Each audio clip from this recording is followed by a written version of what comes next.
Welcome to the Authentic Self-Revolution. I'm Carly, your guide on this journey to genuine living and the real wealth of freedom and fulfillment. In a world that just loves to tell us who we should be, we're here to remember who we truly are. We're here for the questioners, the misfits, and anyone who's ever felt there must be more to life than following the script. Each week, we peel back the layers of shoulds and musts and dive into practical ways to live more authentically. If you're listening only and want to see my face, you can head over to my YouTube channel, Owning Authenticity, where you'll find this podcast along with a treasure trove of other content aimed at uncovering who you truly are. Your authentic self is waiting. So let's dive in. In today's episode, we are getting down to business on talking about social conditioning. Okay, so if you've been following this podcast from the beginning, I have teased this series on social conditioning many times throughout. We have referenced social conditioning countless times so far. And that is because when it comes to deciding that I want to live my life as my most authentic self, basically the mountain that you're climbing in that process is called deconditioning. Okay, it's like if you've ever heard that quote, it's not about becoming who you really are, it's about unbecoming everything that's not really you. And what are we talking about? We're talking about social conditioning. Social conditioning is that process that lets all the things that aren't really us sink into us, and we start living out of all of these things, all of this program that isn't really us. And this series is going to go kind of like step by step. It's like a methodical deep dive into understanding social conditioning and like peeling back the layers, because it would be so sweet and kind of boring if we could just like snap our fingers and like, oh, I see my social conditioning and like, I'm not going to do that anymore. I'm going to be my authentic self. And dude, if only, okay, if only that were how it works. But what we can do is see a little bit more, a little bit more, a little bit more. So my goal with doing this multi-part series on social conditioning is that we kind of come at it from these different angles. And as we go through this conversation, you get the opportunity to see maybe one or two new things each time that like, oh, wow. Like I am now aware, right? We're making the unconscious conscious by even talking about social conditioning, because our social conditioning is so normal to us that like as we go through this conversation, it's like a fish in water. Like the fish, like if you've ever heard that old story, and I'm probably going to butcher it, but long story short, the young fish asks the old fish, what is water? What is that? And it's like, that's what you're swimming in. Like, that's like everything around you. That's like everything that is allowing you to be you in this moment. And it's like so obvious, it's invisible to you.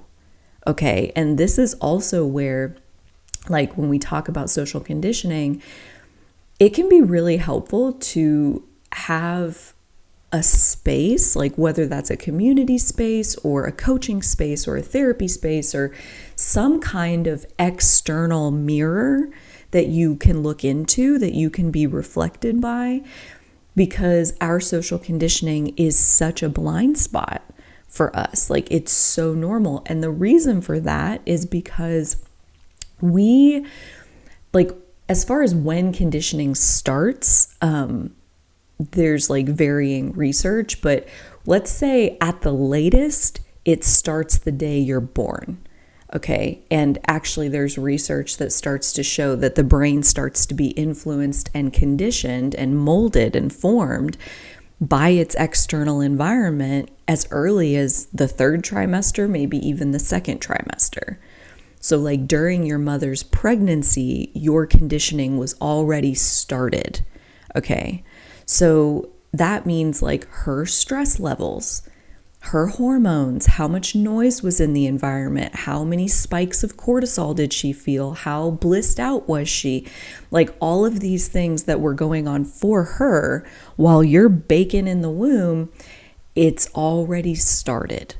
Okay, so this is where social conditioning, like if we take just a very simple definition of it, it's the process by which we learn to adopt the behaviors, beliefs, and values of our society. Okay, and that's like kind of a fancy definition. It's not even necessarily the simplest way of saying it. I would break it down like to the most simple terms of like, it's where we learn right versus wrong. Okay, we learn what's okay and what's not okay. We learn what will get us approved and what will get us punished.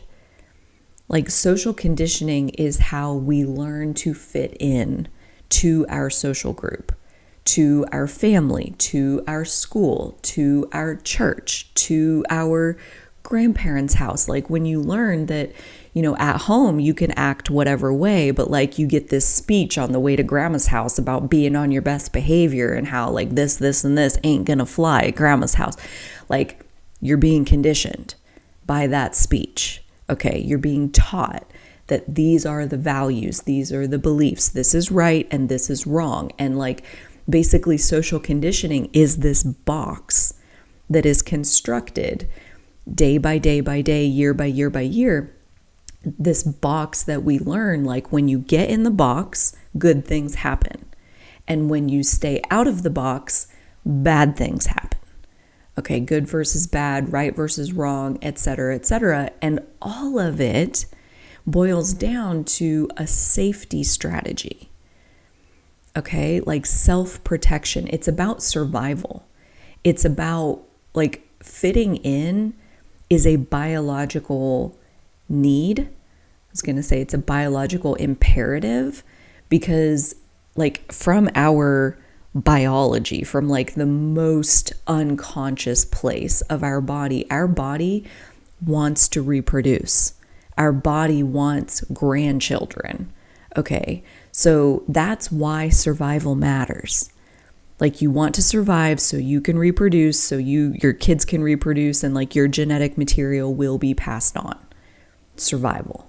Like it is, again, so unconscious and such a common humanity. Like pretty much everything on this earth is driven towards survival, is driven towards like pass on the genetic material. And social conditioning is our unconscious way of trying to live long enough, trying to keep access to enough resources so that we can survive, so that we have someone to mate with, so that our genetic material gets passed on. Like this is maybe a gross oversimplification, maybe a really handy oversimplification, because when we think about like how deep our social conditioning runs, it is in every cell of our body. Like there are different estimates of like how long a deconditioning journey takes, and the one that rings the most true to me, and you could just even Google like how long does it take to decondition yourself, and if you watch anything like related to like cults and like people who come out of like brainwashing type situations, like across the board, they're like it was at least a year to 2 years before I felt like I could even think, before I felt like I could like understand conversation with somebody who wasn't sharing that reality with me. And like, not to say that your family of origin was a cult, but there was a set of rules, there was a set of beliefs, there were standards as far as what was good behavior and what was bad behavior. And the word cult might be a little bit extreme, but they're essentially, social conditioning is a nice way of saying brainwash. Like our parents taught us the best way they knew how. Okay. They passed on what they thought was most important. They passed on what they thought was the right way. Like some people's parents took them to church because they were protecting them in a way. Like they thought that if I take my child to church, if I get my child baptized, if I read them the good book, if I like have them sit in the church every Sunday, if I teach them about sin, if I teach them about heaven and hell, like if I create this reality for them, they will be as safe as possible. Like our parents are like wanting grandchildren, right? Like deep down in their body, this is not a conscious thing, but like that's why you protect your offspring, so that they can grow up, so that they can reproduce, so that you can have grandchildren. So like parents are always doing their best, okay? And parents are always brainwashing their kids, like that's just the way. Social conditioning is just the way, right? So like to say something like, well, I just have so much conditioning. One, that's stating the obvious. Two, you and everybody else on the planet. Okay. Step one is get conditioned by your social group. That's like being human 101. Okay. So social conditioning is the base. It's the foundation of you. And it's like, that's kind of the crust of soil that our authentic self is like trying to crack up through, and is like here's the layer of cement that is on top of our authentic self. And the authentic self is in there. It's just got to work its way through the confrontation with our social conditioning, which is why, for example, like if you grew up going to church and like anything that was like esoteric or mystical or like anything like that was like demonized, like tarot cards are of the devil, like et cetera, et cetera. And then you leave the church and you discover that I actually really enjoy playing with tarot cards or oracle cards or whatever. And in the back of your mind, you're like, am I like worshiping the devil when I play with these cards? Like, is this a demon like trying to get into my life? Like that thought in the back of your head, that's your social conditioning. Right? Like here's another example is like I was not raised in religion. My parents did not think that that was the best way to give me the best possible life. Like church didn't factor into it. What did factor into it was work ethic. Okay. Being a hard worker was essentially heaven. Okay, that was like gonna get you the best possible life you could imagine. And being lazy was sin. Okay, so like even if you didn't grow up with religion, I'll bet you still have a version, you still have a belief system that you were indoctrinated into. Because as I found my authentic self, one of those pieces has to do with the energy levels of my body being relatively low compared to the average human being. There's lots of ways to talk about that. Like in human design, I'm a manifester and I'm a non-sacral being. So my life force energy is works differently. There's spoon theory. Like I wake up with very few spoons on a daily basis. Okay. There's like chronic fatigue syndrome. I personally don't like that because it implies that you can't do shit, and I could do plenty of shit just in a much smaller window, right? Like I just need a lot more efficiency because I only have a few good hours of energy every day. So all of that to say that like this indoctrination, this belief system that like, a productive, useful, valuable human being works 12 hours a day, that almost killed me. Trying to live up to my social conditioning. And when I get more and more and more and more into my authenticity, I find that actually what works for me is to work in these short bursts of energy of like really highly concentrated, intense focus of energy for a few hours and then rest for most of the day. That's what works for me. And still, I am up against my social conditioning that says rest is lazy. Laziness is gonna come back to bite you in the ass. Nothing good comes from being lazy, like whatever the thoughts are, right? So that's my social conditioning, and that's the layer that my authenticity is having to contend with in order to come more fully online. So going back to how long does it take to decondition oneself, again, the research varies, and I have a few thoughts on this. Number one is the one that feels the most true to me of what I've seen is that deconditioning happens in 7-year cycles, just like conditioning happens in 7-year cycles.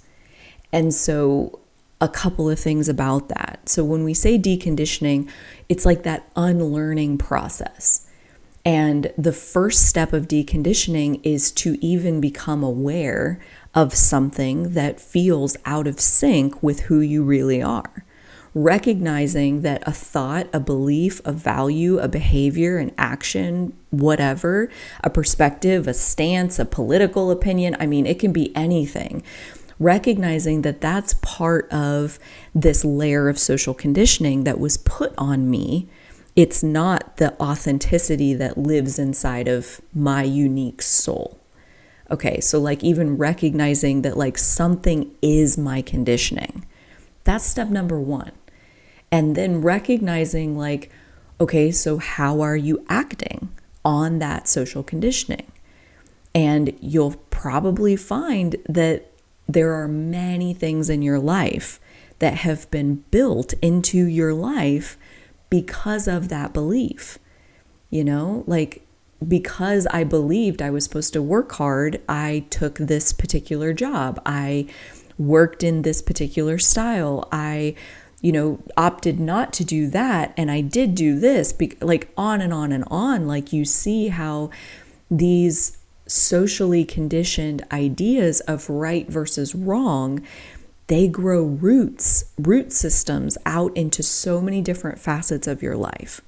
And so becoming aware, and then systematically making choices, right? Like my example of like resting as like one of my top priorities on a daily basis, or really hard work and just push 12 hours a day, every day, no days off. Like who needs a day off? Like, like whatever. Like I go back and forth on that. I decondition myself around that idea of rest equals laziness over and over and over. And what that actually looks like is I choose to rest. I have a voice in the back of my head that is telling me that's not a good idea. And I say thank you, and I appreciate that my parents did their absolute best to teach me what they thought was right. And for them, it is right. Like they're a unique energy form, like they're a unique person. And for them, it works. And that's fantastic for them. And I love that for them. It doesn't work for me.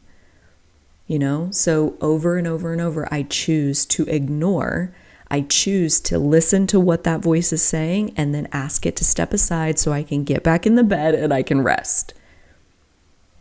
I choose authenticity. And that's all it ever is a choice. And when we aren't conscious of the social conditioning, we are acting out of it without even knowing that we're doing it. Like when you tell somebody who was raised in religion that like heaven and hell aren't real, like they can't even hear that, like, and that's just like, I believe that, maybe heaven and hell are real, but they exist here on earth. Okay, this is my own beliefs talking, and this is just to like, religion is a very deep social conditioning pool that a lot of people were marinated in. And so like, and that's an example of an idea that like you start to look at how many of your life choices are you making because you want to get into heaven. And like, you're only trying to do that because you believe it's real, and you only believe it's real because you were taught that it's real. for the most part. There are exceptions to every statement. But for somebody like me who wasn't raised with heaven and hell, like, I don't believe that in the afterlife there's this like judgment day. I don't believe that that's true. So I don't live my life from that standpoint of like trying to do good in my life so that I'll be judged favorably in the afterlife. Like, that just never even enters my awareness. Okay, I do try to do my best because I have to live with myself. Okay, like, I'm a fan of integrity. I'm a fan of like being able to lay your head on your pillow at night and go to sleep peacefully. Like, I'm a fan of these things, being able to look at yourself in the mirror, like, I'm judgment day every day.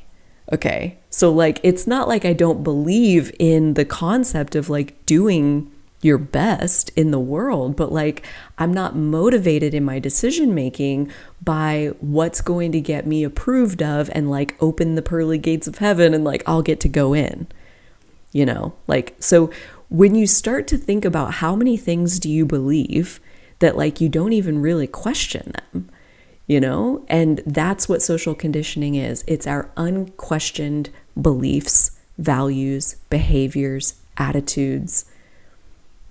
And that's not to say that you won't find things in your social conditioning that you want to keep, right? Like, that's basically what I believe is like why you chose your family of origin in the first place, is because they got a lot of good stuff that like you actually really wanted, right? So like some of that conditioning, you're like, that's why I chose you. Like, for example, my family on both sides is like very entrepreneurial, very pioneering. Okay, so like a lot of my conditioning, a lot of like what I saw in my early life, this like work hard business, like notwithstanding, but a lot of what I saw was like, take the risk, bet on yourself, believe in yourself, you can do it. Like, if you decide that you want to create a business and you want to like, leave everything else behind and just go full force and like make a big bet on yourself, you can do it. You can figure it out. You can problem solve. You can think about it. You can get creative. Like, you can make it work. Like, I watched my grandparents in business for over 60 years. My mom and dad's business has been going for over 40 years at this point. So like, believing in yourself and your own ingenuity, your own entrepreneurial spirit to like make something that didn't exist and have it stand the test of time. Like, this was what I was conditioned in, and I still believe in myself in large part because of my social conditioning. So you may find things in your social conditioning that actually look like gigantic presents, okay? Like big old gifts that came in your social conditioning, and you will most likely find things that are from somebody else's script, and you can say, I'm so glad that works for you. I personally am going to choose a slightly different path. I'm going to rewrite this just a little bit so that it works better for me. Thank you so much for everything that you gave me on this first draft. Okay, our social conditioning is just the first draft, and then we get to come along and infuse it with our authenticity. And like, I also really love kind of letting ourselves off the hook of like any kind of bitterness about social conditioning, because there is no other way. Like that's what I'm saying. Like, if you want to be here, step number 1 is get your social conditioning download. Like, it's just the way it is. And they're only doing their best. Only always are they doing their best. And there is some good stuff in there. Okay. And then the other cool thing about not being bitter about social conditioning is that you can make it work for you, because the brain is like, if you've ever heard of neuroplasticity, okay, the brain is very moldable. And basically what I'm saying by that is like, you're still being conditioned.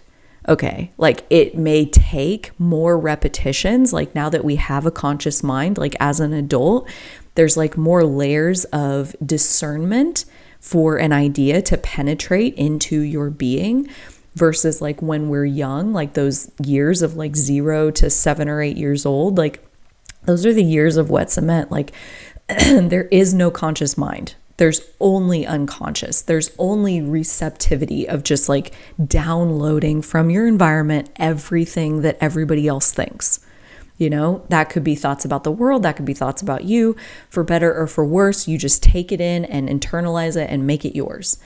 And as adults, we don't accept things that readily, usually, but you are still able to mold your brain, which is essentially the same process of conditioning. So basically what I'm saying is like, as you recognize that this process is going on, you can continue to condition yourself on purpose. And basically what I mean by that is like, find podcasts or books or, you know, people with perspectives that like, oh, I just love how they think. I love how their nervous system feels. I love their outlook on the world. I love how much faith they have. I love how much optimism they have. I love how much, you know, empowerment they have. Like whatever it is that floats your boat, dude. Okay. This is where your authenticity gets to just like run wild. Find people who feel how you want to feel and spend time listening to what they're saying. Basically program yourself on purpose. Condition yourself towards whatever you want to be on purpose. You know, like I think about when I started my spiritual journey back in, it was back in July of 2016. One of the pieces that really clicked for me as far as like setting me off on this trajectory was I found Abraham Hicks, who is a law of attraction teacher. And I just like fell in love with her radical acceptance of contrast, you know, like that there is no good or bad. Like we actually came here for the contrast. Okay. And like, as I continued on in my spiritual journey, I would also add into this idea that was like, she doesn't talk about this directly, Abraham Hicks, but like this idea of like pain is inevitable, suffering is optional. You know, it's not the contrast that causes suffering. It's our resistance to the contrast that causes suffering. And even without directly saying that, Abraham Hicks had embodied that and was then infusing everything that she says with this acceptance of when contrast happens, aka when things that we don't like happen, we can have our emotional guidance system deliver us more information because of this contrasting experience. So like either you like what happens or you don't like what happens and you get more information, you get more clarity. You win or you win. And like, I just fell in love with the level of ease that she lives with, the level of grace that she lives with because of this radical acceptance of contrast. And so because I loved that perspective, I listened to her for multiple hours every morning. On the weekend days, I would have her playing in the background for like 8 hours a day. It was probably like 2.5 years that I listened to her for several hours every single day. And this is an example of what I'm talking about, of like conditioning yourself on purpose. Make it work for you, right? Like conditioning is neutral. And when we let other people condition us to serve their agenda, I get it. That's not cool. But when we recognize that the things we spend the most time around are going to condition us, and we start positioning ourselves in places on purpose, strategically, because yes, I want to become more like this thing, dude, actually conditioning can be a very empowering process. Like one last piece on this, the book, I think it's called Atomic Habits. And there's like all of these like little micro habits of like what you can do on a daily basis to like be successful, whatever that means. And the author of this book, I forget his name, but the author of this book gave interviews and they would ask him like, what is the most important habit?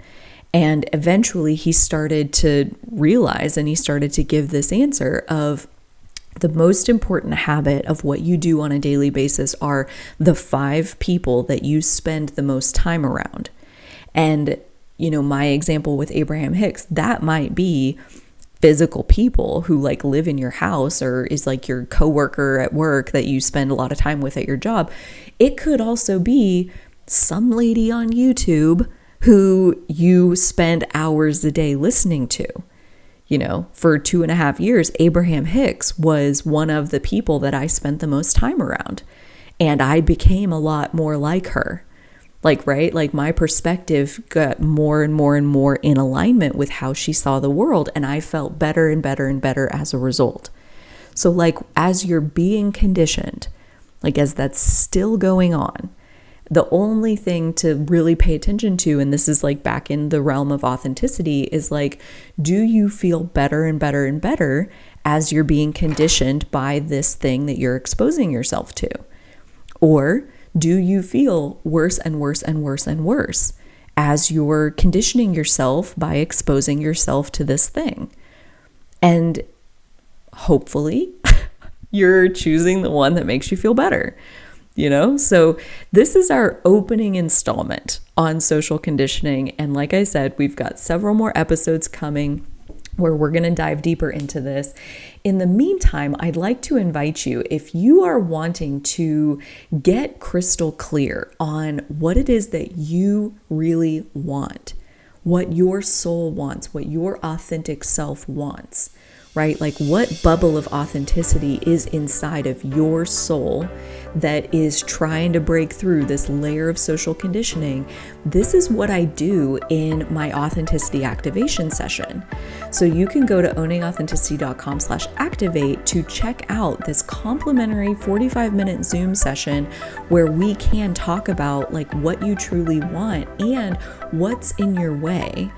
AKA, what social conditioning are you going to have to break through in order for that authenticity to come to life?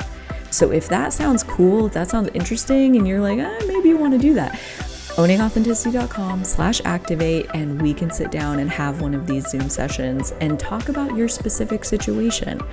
Until next time, though, until the next episode, I do hope that you are taking such good care of yourself. I hope this has helped you to become even 1% more aware of the difference between your authentic self and your socially conditioned self. And I will see you on the next one. All right, bye.